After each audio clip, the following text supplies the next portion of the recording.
कैसा लगता अगर आपको भारत में कहीं जाने के लिए वीजा लगवाना पड़ता?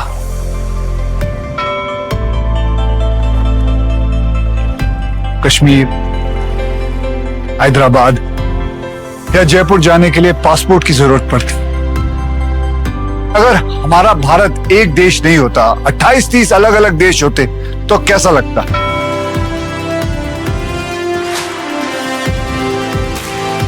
दुनिया भर के देश अपनी अलग अलग भाषाएं, अपनी अलग अलग संस्कृति की वजह से बने, लेकिन हमारे यहाँ सैकड़ों भाषाएं हैं, बोलियां हैं, हर तरह के कल्चर हैं।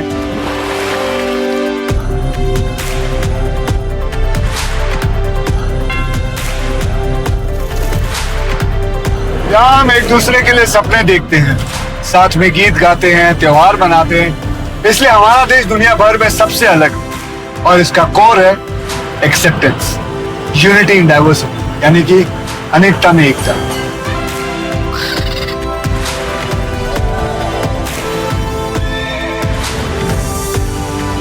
कौन है वो जिसकी वजह से आज पूरे भारत का एक झंडा है, एक संविधान है, जो एकता आज हमारी पहचान है? उसे हासिल करने वाले महापुरुष का ये स्थान है।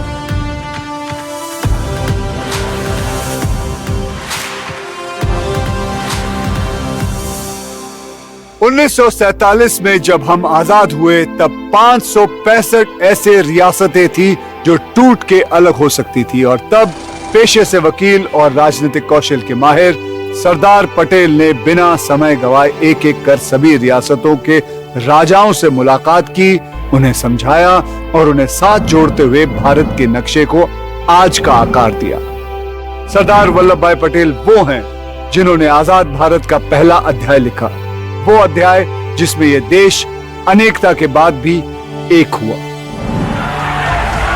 आजादी के 75 साल बाद देश के इस योद्धा को उनका स्थान देने के बारे में सोचा गया जिसके वो सही हकदार थे, और स्वयं प्रधानमंत्री श्री नरेंद्र मोदी जी ने इसकी कमान संभाली।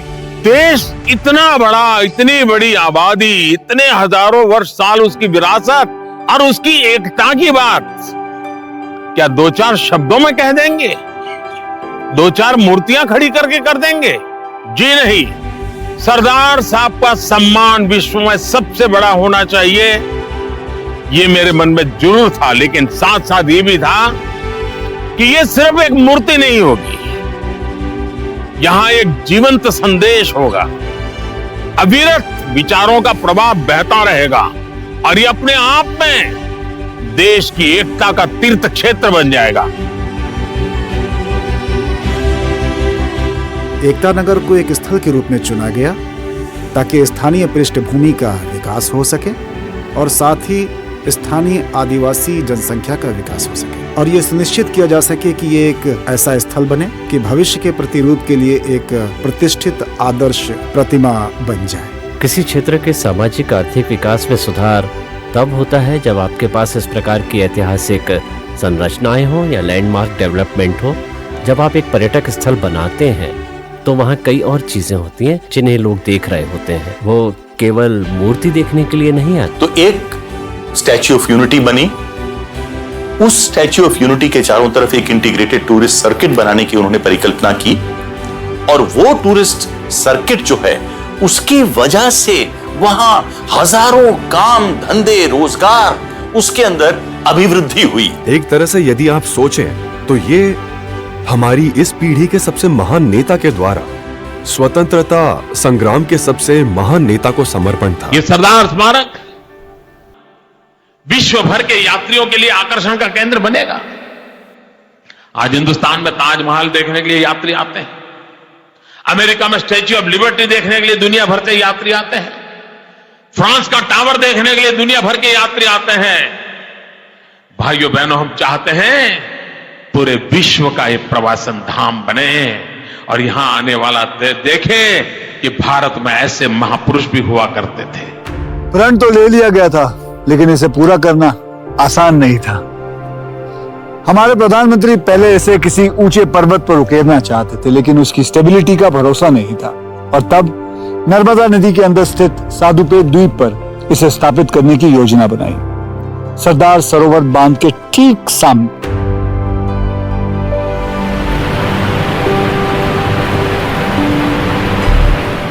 ये जो डैम है ये सरदार वल्लभ भाई पटेल जी की ड्रीम थी, उनकी परिकल्पना थी, उनका विचार था। उनकी अद्भुत बुद्धिमत्ता और इस प्रकार की परियोजनाओं का प्रभाव देखने की दूरदर्शिता के कारण उन्होंने अकेले ही ये सुनिश्चित किया कि ये बांध बनेगा, जिसके परिणाम स्वरूप गुजरात राज्य के लिए ये अत्यधिक समृद्धि का सबब बना। इसलिए ये कहना उचित है कि ये बांध स्वयं में ही एक महत्वपूर्ण और एक पवित्र स्थल है। आज गुजरात की आधी जनसंख्या सरदार सरोवर का पानी पी रही है, इसलिए देखा जाए तो सरदार सरोवर गुजरात की जीवन रेखा है। नर्मदा नदी सबसे प्राचीन नदी है। अब सोचिए इतने लाखों साल पुरानी नदी में उपस्थित चट्टान का ये द्रव्यमान, सोचिए ये कितना मजबूत होगा। इसलिए हमने विभिन्न दिशाओं में 52 वर्टिकल बोरहोल्स ड्रिल किए पहाड़ की मजबूती की जांच के लिए, और वो काफी मजबूत था। दुनिया के ऊंचे स्टैचूज में जहां क्राइस्ट द रिडीमर की ऊंचाई 39.6 मीटर, स्टैच्यू ऑफ लिबर्टी की 93 मीटर, जापान के उशिको दाइबुत्सु के 120 मीटर और तब तक के सबसे ऊंचे स्टैच्यू चाइना के स्प्रिंग टेम्पल बुद्धा की ऊंचाई 153 मीटर थी। वहीं स्टैच्यू ऑफ यूनिटी को इससे 29 मीटर ज्यादा यानी कि 182 मीटर का बनना था। 182 मीटर की ऊंचाई का ख्याल भी विधानसभा में बहुमत की वजह से आया, क्योंकि राज्य विधानसभा में गुजरात की कुल सीटों की संख्या भी यही है। एक प्रकार से ये गुजरात के पुत्र को नमन करने की चिंतनशील भावना को भी अच्छे से दर्शाता है।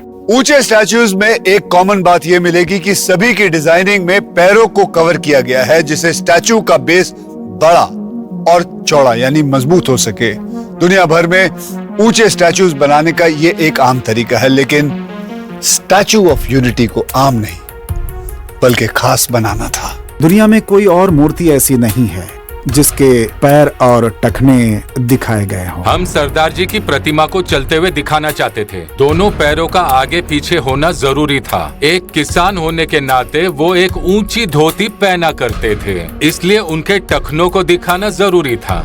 ये हमारे लिए एक अनोखा चैलेंज था। लेकिन 182 मीटर की ऊंचाई पे खतरा हर चीज का था, फिर चाहे वो लगातार चलती तेज हवा हो या मूसलाधार बारिश, गर्मियों की चुभती धूप हो या एक झटके में इमारतों को धराशायी कर सकने वाला भूकंप। मुश्किलें कई सारी थी। ये एरिया एक खास विंड जोन में आता है।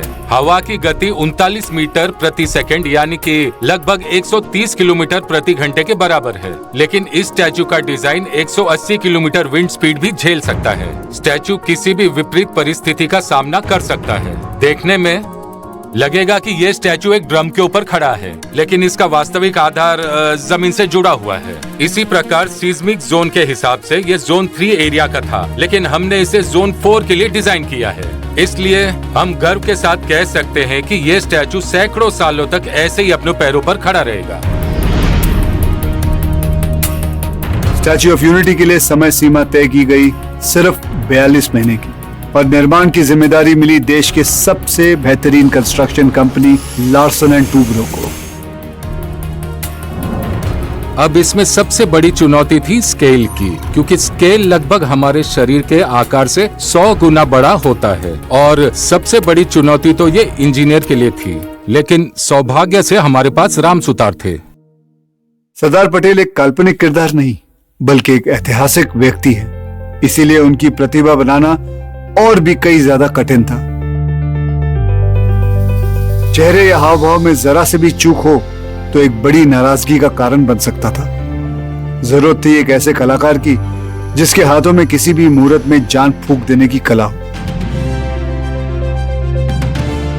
दुनिया में 2 आदमी की जरूरत होती है, एक कल्पना करने वाला और वो प्रैक्टिकली काम करने वाला। तो कल्पना की है मोदी जी ने और हम उनके साथ काम करने के लिए तैयार हो गए। इस प्रतिमा के लिए लंबे समय तक अध्ययन चला। पूरे देश से जितने भी उनके पोज थे, फोटोग्राफ थे, उनका शिल्प था, वो सब बुलाया गया, सब लाया गया। हमने सैकड़ों और हजारों फोटोग्राफ को देखा और जांचा तो लगभग 1 वर्ष के समय तक प्रोजेक्ट के विचार के विभिन्न स्तरों पर, उदाहरण के लिए पहली प्रतिकृति एक छोटी प्रतिकृति थी। हम बस उसे लोगों के पास ले गए, उसे दिखाकर हमने सबको ये कहा कि ये हमारी सोच है, ऐसा हम सोचते हैं, और फिर हमने वो बनाया जिसे शिल्पकार द्वारा बनाई गई इस प्रकार के प्रोजेक्ट की लघुकृति कहा जाता है। एक लघुकृति 30 फीट ऊंची है, जिसकी स्थापना वर्तमान में गांधीनगर में की गई है।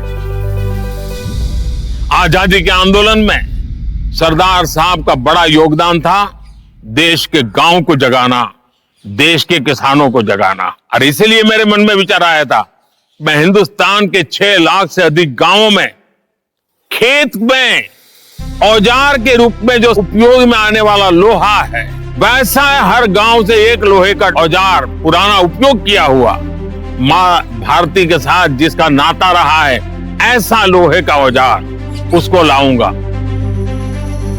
उसको मेल्ट करूंगा और इस प्रतिमा में उसका कहीं न कहीं उपयोग करूंगा। दूसरा मेरे मन में था कि हिंदुस्तान के हर कोने से मिट्टी लाऊंगा, उस मिट्टी को भी इसके साथ जोड़ूंगा, यानी निर्माण में भी एकता, देश के हर कोने की ओनरशिप, हर कोने की भागीदारी, हर कोने को उसमें जोड़ना, ये भी उसके निर्माण कार्य से जुड़ा।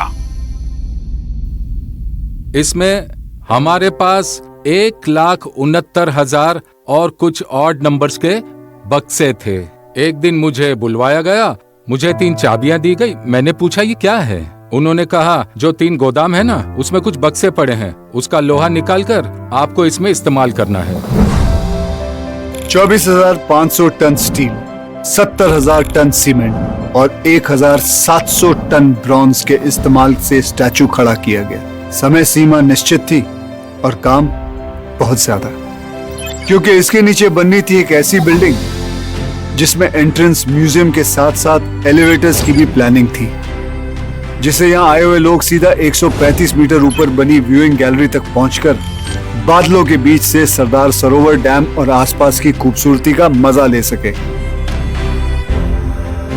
इस तरह का स्मारक बनाते समय आपको इसके मेंटेनेंस को जहन में रखना बहुत जरूरी होता है। इसलिए एक बेहद अहम फैसला लिया गया कि हम ऐसे मटेरियल को यूज करेंगे जो नेचुरली ऑक्सीडाइज हो जाए और पैटिना को एक्वायर कर ले, जिससे हमारे लिए लंबे समय तक इसका मेंटेनेंस इकोनॉमिक हो जाएगा और हमें इसकी मेंटेनेंस में ज्यादा समस्या नहीं आएगी। जमीन से आसमान को जोड़ती सरदार पटेल की ये कांस्य प्रतिमा प्रमाण थी कि भारत न सिर्फ दुनिया के सबसे ऊंचे स्टैचू को बनाने का दम रखता है, बल्कि उसका निर्माण भी एक रिकॉर्ड तेजी से कर सकता है।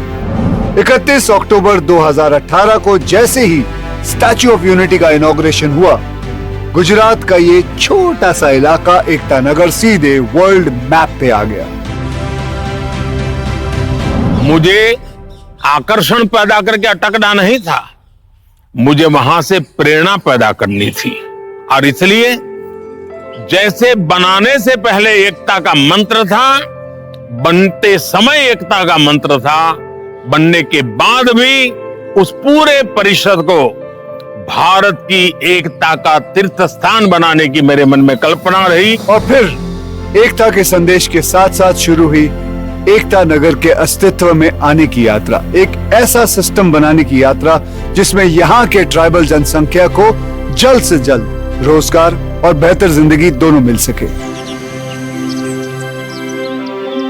ये गुजरात के सबसे अविकसित क्षेत्रों में से एक था और उनके पास उस स्तर की कोई शिक्षा भी नहीं थी और ना ही उस स्तर के जीवन और रोजगार की पहुंच थी और जीविका कमाने के लिए उस स्तर का रोजगार और कौशल भी नहीं था। इसलिए ये निर्णय लिया गया कि इस प्रोजेक्ट को विकास, वृद्धि और समृद्धि के प्रतीक के रूप में आज और आने वाली नई पीढ़ी के लिए खड़ा किया जाना चाहिए।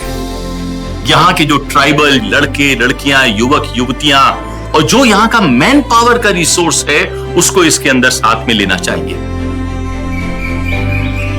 स्टैच्यू ऑफ यूनिटी नहीं बना था, तब खेत है थोड़ा, इसमें सब्जी लगा के मैं सब्जी का काम कर रही थी पहले। दूसरी कोई इनकम नहीं थी और घर में 10 लोग खाने वाले हैं तो 1 ही लोग कमाने वाले हैं। पहले तो पता भी नहीं था बोनसाई क्या है और धीरे धीरे प्रैक्टिस किया एक पौधे लेकर दूसरा पौधा देखती हूँ तो इसको बॉन्साई बना दूं। तो टूरिस्ट को भी ऐसे प्रैक्टिस कर के डेमो दिखाया मैंने, ऐसे मैंने सीख लिया बॉन्साई।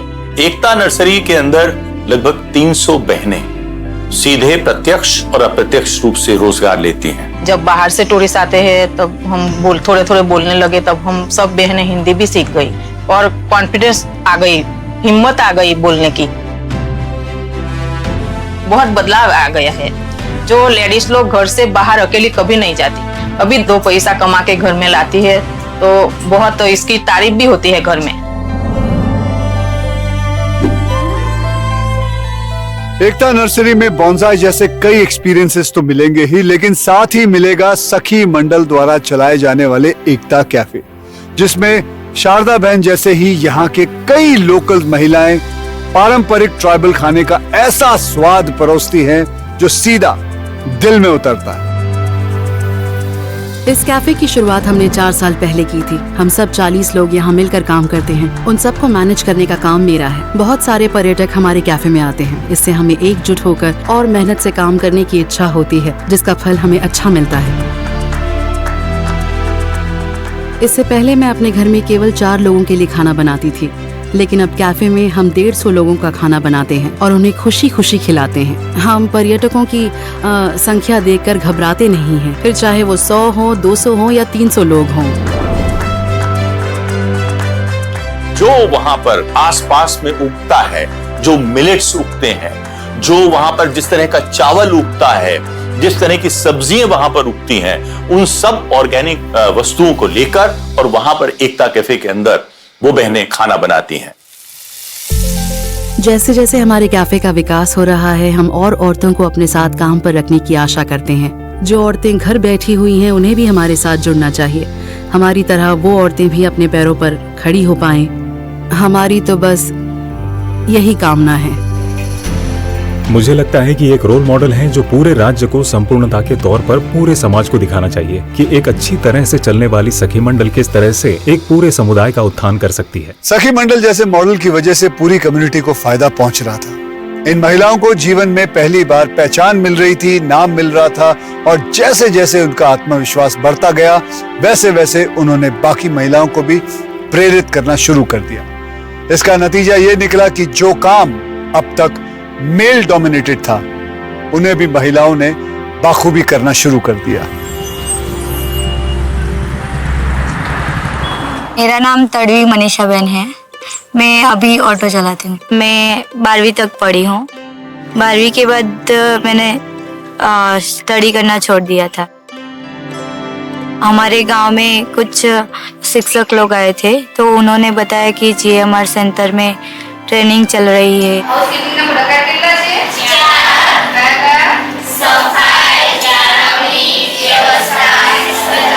बेसिकली जो यहाँ का उद्देश्य है वो ये है कि जो भी स्कूल ड्रॉप आउट है, कॉलेज ड्रॉप आउट है, या तो अर्ली मैरिज हो गए हैं ऐसे फीमेल मेंबर से, तो जिनके पास कोई स्किल नहीं है और उसकी वजह से वो अनएम्प्लॉयड है, तो उनको हम सक्षम करते हैं through various skill development programs. हम लोग ने जो है वो प्रोग्राम डिजाइन हमारा रहता है, वो करिकुलम हम प्रधानमंत्री कौशल्य विकास योजना जो है PMKVY, उसके मॉड्यूल्स फॉलो करते हैं और 1 महीने से लेकर 3 महीने तक के अलग अलग तालीम कार्यक्रम है वो हम करवाते हैं।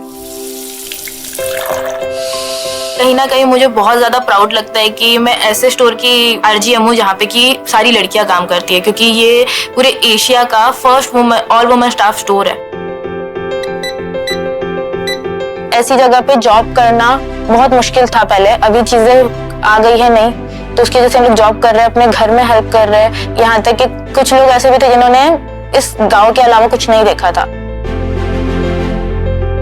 स्टैच्यू ऑफ यूनिटी जब नहीं था तो हम कभी बाहर गए भी नहीं थे। हमने कुछ वैसा बर्गर वगैरह भी नहीं देखा था, कुछ भी नहीं, कुछ भी अच्छा नहीं था। लेकिन ये स्टैच्यू ऑफ यूनिटी बना है तब से बहुत ये एकता नगर में बदलाव आ गया है। मैं पहले क्रू में थी, फिर अभी मैं प्रमोट हुई हूँ, तो अभी क्रू टेनर में हूँ। जो नई लड़कियाँ ज्वाइन होती है उसमें उनको ट्रेनिंग देती हूँ।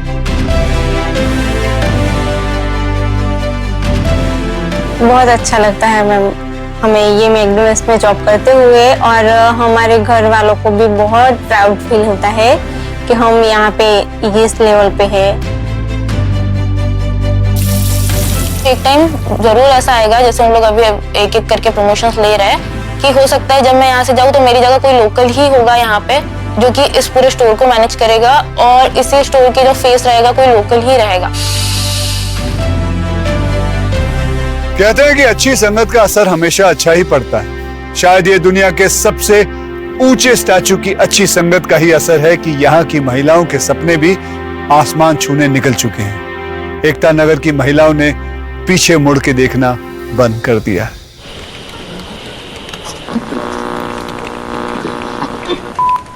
Hello, good morning. मैं हूँ हेतल और आप सुन रहे हैं रेडियो यूनिटी 90 FM। जी, मेरा नाम हेतल पटेल है। मैं यहाँ पर एज अ रेडियो जॉकी काम करती हूँ। पहले तो मैं फॉरेस्ट डिपार्टमेंट में एज अ गाइड काम करती थी, फिर गाइड का काम करते करते यहाँ पर एज अ रेडियो जॉकी हमें सिलेक्ट किया गया। मैं पहले हाउसवाइफ थी, तो पहले मैं थोड़ी सहमी से रहती थी। फिर जैसे जैसे मैं एज अ गाइड काम करती थी, सब लोगों से मिलना होता है, नए नए लोगों से रोज हम मिलते थे, तो थोड़ा डर कम हुआ। इस तरह से हमें मतलब मेरे अंदर एक जो डर था वो निकल गया। तो यहाँ पर पहले जब स्टैच्यू ऑफ यूनिटी नहीं था, सिर्फ सरदार सरोवर डैम था और ये नर्मदा नदी थी, तो लोग काम करने के लिए बाहर जाते थे, जैसे बड़ौदा है, अहमदाबाद है या फिर कहीं और जगह पर। अब लोगों को कहीं पर जाने की जरूरत नहीं, वो अपनी फैमिली के साथ अपने घर, अपने गांव में यहीं पर रहकर अपना घर चला सकते हैं। कहानी का सूत्रधार अगर हम बोलते हैं, एक जगह का अगर हम सूत्रधार बोलते हैं, तो हमारे गाइड जो हैं वो एकता नगर के सूत्रधार हैं। 2018 में जब स्टैचू का इनॉग्रेशन हुआ, तब से मैं यहाँ पर जॉब कर रहा हूँ, और इस जगह से मेरे बहुत पुराने रिलेशंस हैं, क्योंकि मैं यहीं इसी डिस्ट्रिक्ट से बिलोंग करता हूँ। जो व्यूइंग गैलरी बनाई गई वो कुछ इस तरह से बनाई गई कि सरदार साहब का जो सपना जो उन्होंने दिल से देखा था, आप उनके दिल में खड़े होकर उस सपने को यहाँ से देख सकते हैं। व्यूइंग गैलरी से एक तो आपको दोनों तरफ का नजारा मिलता है, उसके अलावा स्टैचू किस तरह से बना है, स्टैचू हॉलो है, और स्टैचू का मेंटेनेंस किस तरह से होता है वो भी पर्यटक देख सकते हैं। आप एग्जीबिशन एरिया पर पहुंचेंगे तो एग्जीबिशन एरिया में सबसे पहले टेक्निकल फोटोज बताए गए हैं स्टेज वाइज कि कैसे यहाँ पर कंस्ट्रक्शन हुआ। उसी के बाद सरदार वल्लभ भाई पटेल के जीवन से जुड़ी एक छोटी सी डॉक्यूमेंट्री बताई जाती है, उसके लिए हमने एक सेपरेट थिएटर बनाया हुआ है। 2018 में जब स्टैचू ऑफ यूनिटी इनॉग्रेट हुआ, तब हमने सोचा इतने पूजनीय व्यक्ति के चरणों में पुष्प अर्पण किए जाने चाहिए। अब इतनी बड़ी मूर्ति के चरणों में पुष्प अर्पण करना यानी रोज नए फ्लावर्स कहाँ से लाएंगे, तो उस वजह से हमने एक प्लान किया कि हम यहाँ पर एक वैली ही बना देंगे, एक फ्लावर गार्डन बना देंगे। एक खूबसूरत सोच से बनी ये वैली ऑफ फ्लावर्स या भारत वन 24 एकड़ में फैली हुई एक ऐसी महकती तस्वीर है जिसे दुनिया के हर रंग के फूलों से सजाया गया। 2016 में 48,000 पौधों से शुरू हुआ ये भारत वन आज 22 लाख से भी ज्यादा पौधों को पनपने का अवसर दे रहा है। टूरिस्ट सर्किट में जब लोग आएंगे तो प्रधानमंत्री जी का यह भी विचार था कि मात्र वो 3-4 घंटे के अंदर आकर देखकर चले न जाएं, वो रुकें और तरह तरह की चीजें ऐसी बनाई जाएं जिसके अंदर सारे परिवार को कुछ न कुछ आकर्षण का मिले। इसी तरह से वहां पर माननीय प्रधानमंत्री जी की परिकल्पना के अनुसार एक मियावाकी फॉरेस्ट भी बनाया। अगर किसी जगह की मिट्टी उपजाऊ नहीं रही हो तो मियावाकी तकनीक उस क्षेत्र को फिर से हरा भरा करने का बहुत अच्छा तरीका होती है। मियावाकी फॉरेस्ट का नाम जापान के मशहूर बॉटनिस्ट डॉक्टर अकीरा मियावाकी के नाम पर आधारित है। उनके द्वारा विकसित की गई टेक्निक से पेड़ पौधों को 10 गुना तेजी से बढ़ाया और 30 गुना डेंस किया जा सकता है। इस तकनीक का फायदा उन अर्बन एरियाज के लोग उठा सकते हैं जिनके पास स्पेस तो बहुत कम है लेकिन नेचर के करीब रहने का मन बहुत ज्यादा है। इंसान और नेचर की ऐसी ही करीबी को दिखाता है 17 एकड़ में फैला हुआ आरोग्य वन। अच्छे स्वास्थ्य की और लोगों को जागरूक करते इस वन में लगभग 80 मीटर लंबाई का एक 3 डायमेंशनल ह्यूमन फिगर बनाया गया, जिसके अलग अलग बॉडी पार्ट्स में ऐसे वनस्पति लगाए गए हैं जो इंसान के शरीर के उस हिस्से के लिए उपयोगी हों। जहाँ एक तरफ नेचर का एक रूप यानी कि हरियाली दिखाती वैली ऑफ फ्लावर्स है, वहीं दूसरी तरफ है नेचर का दूसरा अद्भुत रूप यानी पशु पक्षियों को दिखाती केवड़िया जंगल सफारी, जो वास्तव में सरदार पटेल जियोलॉजिकल पार्क है और एक चिड़ियाघर है। ये हमारे सबसे अच्छे आकर्षणों में से एक है। ये चिड़ियाघर स्टैचू के बाद सबसे ज्यादा पर्यटकों को अपनी ओर आकर्षित करता है। जंगल सफारी, उसके लिए 200-250 एकड़ समतल जमीन की जरूरत है। तो प्रधानमंत्री जी ने कहा कि यहां अगर समतल जमीन नहीं है तो पहाड़ियों के ऊपर बना दी जाए। पहाड़ियों के ऊपर जब बनाने गए हम लोग तो हमें लगा कि ये तो अलग अलग लेवल्स की पहाड़ियां हैं। तो जंगल सफारी बनाई 7 लेवल्स में, जो 27 मीटर से 180 मीटर तक की अलग अलग ऊंचाई की पहाड़ियां हैं, उनके ऊपर इसका प्लान किया गया।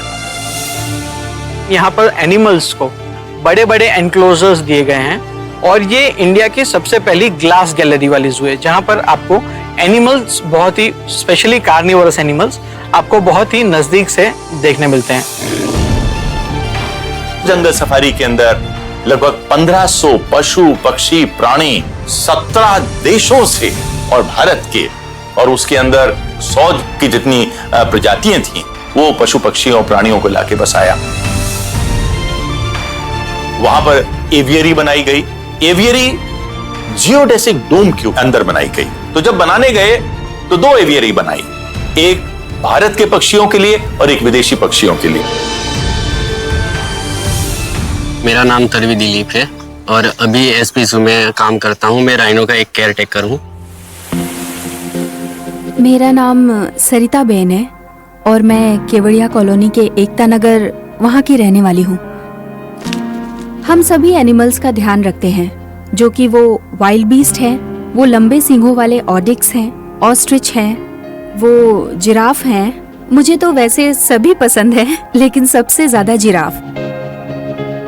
वो मेरे साथ ज्यादा रहती है, यहाँ मेरे साथ खेलती रहती है, ज्यादा दोस्ती हो गई है उसके साथ। मैं पहले एक रेस्क्यूअर था। 18 साल से मैं फॉरेस्ट डिपार्टमेंट के अंदर सांप से लेके मगर से लेके ये सब रेस्क्यू करने का काम करता था।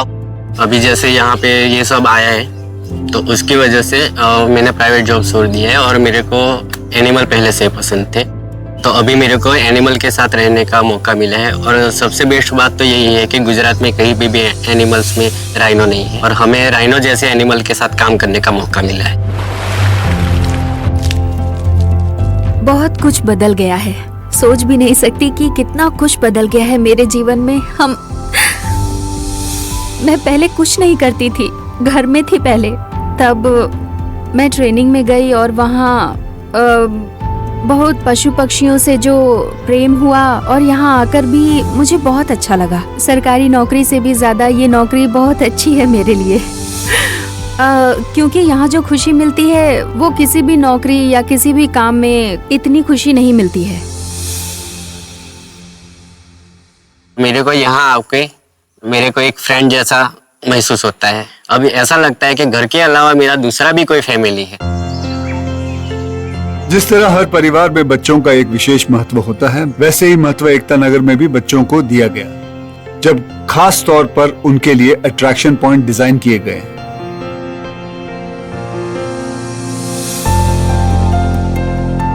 फिर चाहे वो 3 एकड़ से भी ज्यादा एरिया में फैली वेदों में बताए गए श्री यंत्र की तर्ज पर बनी देश की सबसे बड़ी भूल भुलैया मेज गार्डन हो,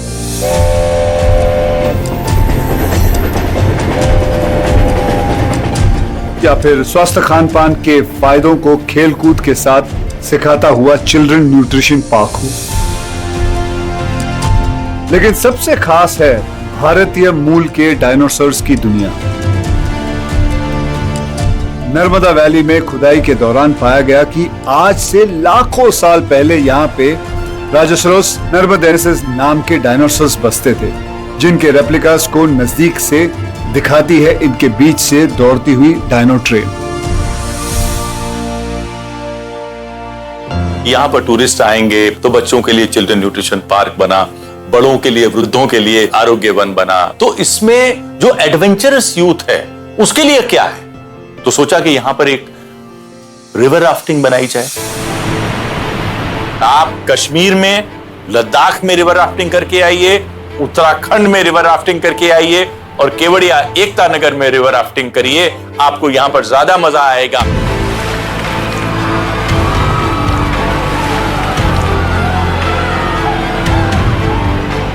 क्योंकि यहाँ पर फ्लो इतना फास्ट है और यहाँ पर 11 रैपिड्स हैं 5 किलोमीटर के अंदर, 1 घंटे के अंदर जो आप रोमांच का मजा लेंगे वो वहां पर दूसरी जगह 12 या 15 किलोमीटर राफ्टिंग करके नहीं आएगा। दिन में तो ऐसे हमारे कई सारे अट्रैक्शंस हैं, उसके अलावा रात को भी हम लोगों को मनोरंजन दे सकें, इसके लिए जैसे ही सूरज ढलता है, सबसे पहले स्टैचू के ऊपर ही बहुत ही सुंदर state of the art projection mapping होती है, लोग उसका भी मजा लेते हैं। वैली ऑफ फ्लावर्स के अंदर हमारे पास एक ग्लो गार्डन है, जो एक खूबसूरत पार्क है, जहां पर प्राणियों की आकृतियां, साथ ही साथ वहां पर पेड़ पौधों की भी आकृतियां हैं, जो प्रकाशित होता है। इसके साथ ही संगीत का भी आनंद लिया जा सकता है। फिर हमारे पास एक बहुत ही पवित्र और सुखद एहसास देने वाली नर्मदा आरती है।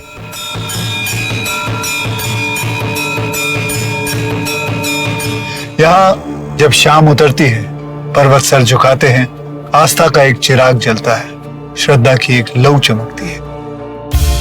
एकता नगर एक ऐसा अनुभव है जो कई दिनों तक इंसान के साथ रहता है। यहाँ के लोग, यहाँ की संस्कृति, यहाँ के लैंडस्केप और यहाँ की आधुनिकता दिलों में एक ऐसा एहसास बन के ठहर जाता है जिसे भूलना नामुमकिन है। आप ये जानकर आश्चर्यचकित होंगे कि 2018 से हमारे पास 1 करोड़ से ज्यादा पर्यटक स्टैच्यू ऑफ यूनिटी में आ चुके हैं। टूरिस्ट को यहाँ तक आने में कोई परेशानी ना हो, इसलिए बनाया गया है एकता नगर रेलवे स्टेशन। यहाँ की कनेक्टिविटी चेन्नई, मुंबई, दिल्ली, वाराणसी, अहमदाबाद जैसे प्रमुख शहरों से है। ऑन एन एवरेज डे हमारे यहाँ 10,000 जितना फुटफॉल रहता है। वीकेंड्स पर यह नंबर 20,000 तक भी पहुंच जाता है। और जब लंबी छुट्टी वीकेंड आता है, बच्चों की छुट्टियां होती हैं, दिवाली का सीजन आता है, तब आंकड़े 50,000 तक भी पहुंच जाते हैं। एकता नगर में कई डोमेस्टिक और इंटरनेशनल इवेंट्स का आयोजन अब तक हो चुका है। फिर चाहे वो एनवायरनमेंट को ध्यान में रख के 2022 में किया गया मिशन लाइफ हो, या फिर इनक्रेडिबल इंडिया के अंडर 2023 में विंटेज कार्स का इंटरनेशनल मोटरिंग कंपटीशन, या 2023 में ही G20 देशों के 75 से ज्यादा डेलीगेट्स के हिस्सा लेने वाले trade and investment working group meetings. पर्यटन में लोग जो कुछ भी देखना चाहते हैं वो सब स्टैचू ऑफ यूनिटी में मौजूद है। वहाँ जो कोई भी अपने मन में कुछ सोच कर जाता है, उन्हें वहाँ अपनी सोच से भी अधिक बहुत कुछ देखने को मिलता है। सरदार वल्लभ भाई पटेल को मूर्ति देख के मुझे समाधान हुआ। महाराष्ट्र में मेरा उनका साथ दर्शन हुआ है। The statue is so amazing. You can see all the engineering technology and the effort that was built in. भारतीय होने के नाते मुझे पूरा गर्व है, बहुत गर्व है। इसका कभी सोचा नहीं था कि इतना हमको देखने को मिलेगा।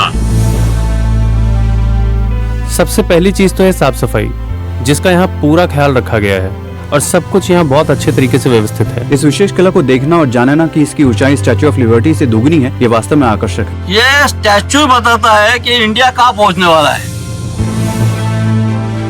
वर्ल्ड का सबसे ऊंचा ये स्टेच्यू है। आप एक बार ऊपर जाके देखिए तो आपको पता चलेगा कि क्या चीज है। मेरे कुछ अंतर्राष्ट्रीय मित्र हैं जो पूछ रहे थे कि कहाँ का स्टैचू है, हमें भी इसे देखना है। ये दुनिया की सबसे ऊंची मूर्ति है और ये अविश्वसनीय है। मुझे प्रकृति पसंद है। बहुत अच्छी चीज है कि यहाँ पे सारी लेडीज को एम्प्लॉयमेंट मिला है। सबको एक बार तो विजिट करना ही चाहिए। यहाँ पे नथिंग से इतना सारा कुछ बना रहना, वो अपने आप में एक बहुत बड़ी चीज है। ये वाकई विश्व स्तरीय है। आसमान से बात करते हुए सरदार को हम देखते हैं, तब हमें भी लगता है कि हमारा राष्ट्र ये सर्वोत्तम है। इसने दुनिया को ये दिखा दिया कि भारत बड़ा सोचने और बड़ी उपलब्धियां हासिल करने की क्षमता रखता है। सिर्फ जो अर्बन एरिया से आ रहे हैं उनको नहीं, बल्कि मेरे एक भाई बहन जो रूरल इंडिया से आ रहे हैं, जब वो इस प्रतिमा को देखते हैं तब अंदर फीलिंग आती है कि हमने कर दिखाया। भारत निर्माण कर सकता है, भारत कुछ ऐसा खड़ा कर सकता है जो पूरे विश्व में कहीं नहीं था। तो यदि ऐसा किया जा सकता है तो फिर कुछ भी संभव है।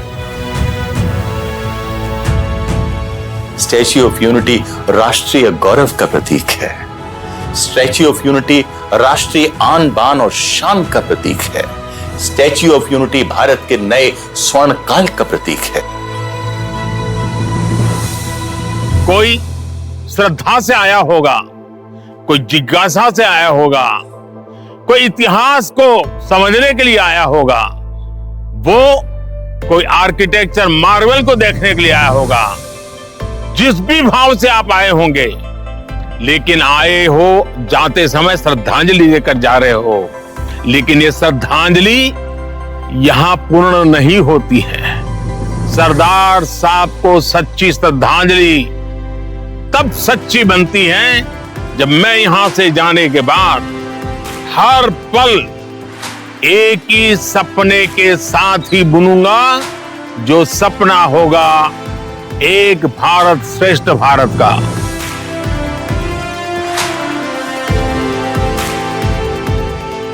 भारत में अलग अलग इलाके, भाषा और संप्रदाय के लोग अलग अलग रंग के उन फूलों की तरह हैं जो साथ मिलकर एक खूबसूरत गुलदस्ता बनाते हैं। और फूलों की महक की तरह ही इंसानों में भी वैल्यूज की महक बसती है। वो वैल्यूज जो हमको अपने बुजुर्गों से विरासत में मिलती है। हम जाएंगे, नए लोग आएंगे, समय बदलेगा, साल बीतेंगे, लेकिन अनेकता में भी एक रहने की ये वैल्यूज हम भारतीयों के अंदर ऐसे ही टिकी रहनी चाहिए। बिल्कुल सरदार पटेल के स्टैच्यू ऑफ यूनिटी की तरह, जो वक्त के मार के बाद भी साल दर साल स्थिर रहेगा और इस बात का प्रतीक बना रहेगा कि भारत की अखंडता सिर्फ कहने या सुनने की बात नहीं, बल्कि एक सच्चाई है। वो सच्चाई जो पीढ़ी दर पीढ़ी हमने संभाल के रखी है। जय हिंद।